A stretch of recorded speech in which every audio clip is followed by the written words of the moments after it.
farkon zance, kalaman da nake su suka karɓa a karamce.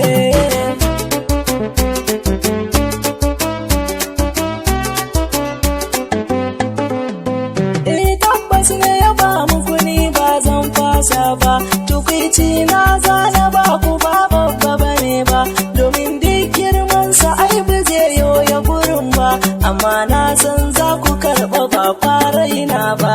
San yau tafiya ta da garin yan guri yobe, gari na garin Allah, gari na masoya. Mutunci da karamcin yan gurba wai ne ba, ko bako ne ya shigo ai ba zai raina ba, kai bako kaga kantar ba ba ma yin zamba, muna karrama junanmu ba ma yin gaba.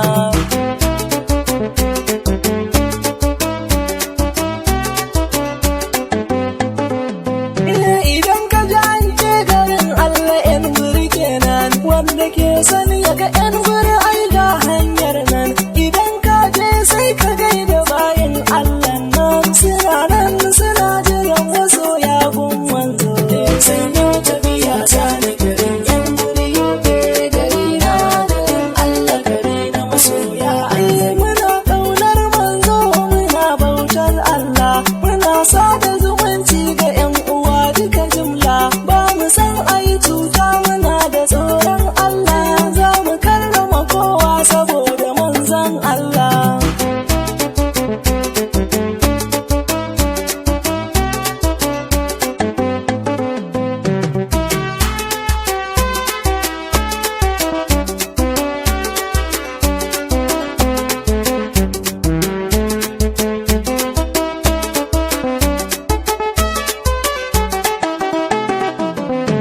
Sai yau tafiya ta da garin yan guri yobe, gari na garin Allah, gari na masoya annabi. Zan tafiya zani garin yan guri yobe, idan na shiga zan yau nazari yan guri yobe, bulaburin ke ce fari yan guri yobe, sannan na zo na sa hausari yan guri yobe, ina nan tafa yan sabon gari yan guri yobe, ina so na sako bambori yan guri yobe, tsohuwar guru kuna a gari yan guri yobe, garbi zana zo ku yo uzuri yan guri yobe, sallama nake yan guri tashi kurka, duk abin da zana faɗi kan mu ne duka,